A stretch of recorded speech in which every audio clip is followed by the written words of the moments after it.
एक छोटे से गांव में दो पड़ोसी रहते थे। एक का नाम था रमेश, जो बहुत गरीब लेकिन मेहनती और ईमानदार। दूसरा का नाम था मोहनलाल, जो गांव का सबसे अमीर आदमी मगर घमंडी और स्वार्थी। रमेश के पास बस एक छोटा सा मिट्टी का घर था और 2 समय की रोटी के लिए वो दिन रात मेहनत करता था। उसकी पत्नी सीता और एक छोटा बेटा सोनू था। घर में पैसे कम थे लेकिन प्यार और संतोष बहुत था। वहीं दूसरी ओर मोहनलाल के पास बड़ा पक्का मकान, खेत खलिहान, नौकर चाकर सब कुछ था, पर उसकी घर में न खुशी थी न अपनापन। वो हमेशा पैसे और लाभ के बारे में ही सोचता रहता था। एक दिन तेज बारिश हुई। रमेश का कच्चा घर टपकने लगा, छत से पानी गिर रहा था।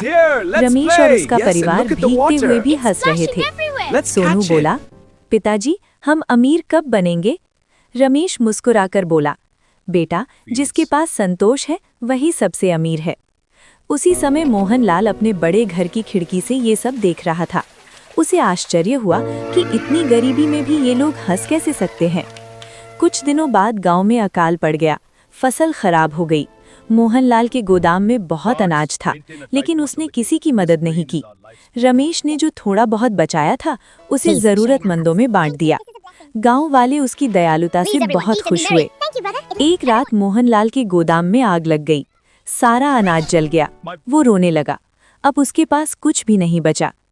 जब रमेश को पता चला तो वो तुरंत उसके पास गया। उसने कहा, मोहनलाल जी, चिंता मत कीजिए, मेरे पास ज्यादा नहीं है, पर जो है उसमें आपका भी हिस्सा है। मोहनलाल हैरान रह गया। जिस आदमी को उसने कभी सम्मान नहीं दिया, वही आज उसकी मदद कर रहा था। उसकी आंखों में आंसू आ गए।